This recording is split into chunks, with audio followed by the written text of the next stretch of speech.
রাষ্ট্রবিরোধী ষড়যন্ত্রের অভিযোগে রাজধানীর ধানমন্ডির বাসা থেকে অভিনেত্রী মেহের আফরোজ শাওনকে আটক করা হয়েছে। গোয়েন্দা পুলিশ জানায়, এ ব্যাপারে তাকে জিজ্ঞাসাবাদ করা হচ্ছে। এর আগে সন্ধ্যায় জামালপুর সদরের শাওনের পৈতৃক বাড়িতে আগুন দেয়া হয়। তার বাবা প্রকৌশলী মোহাম্মদ আলী জামালপুর ৫ আসন থেকে দ্বাদশ জাতীয় সংসদ নির্বাচনে আওয়ামী লীগের মনোনয়ন প্রত্যাশী ছিলেন।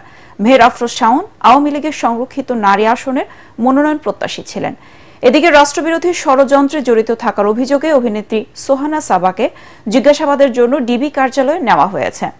রাত 12:30টার দিকে ধানমন্ডি এলাকা থেকে তাকে মিন্টু রোডের ডিবি কার্যালয়ে নেওয়া হয়। অভিনেত্রী শাওনের পর সোহানা সাবা নজরদারিতে ছিলেন। তার বিরুদ্ধে দেশবিরোধী ষড়যন্ত্রের অভিযোগ রয়েছে।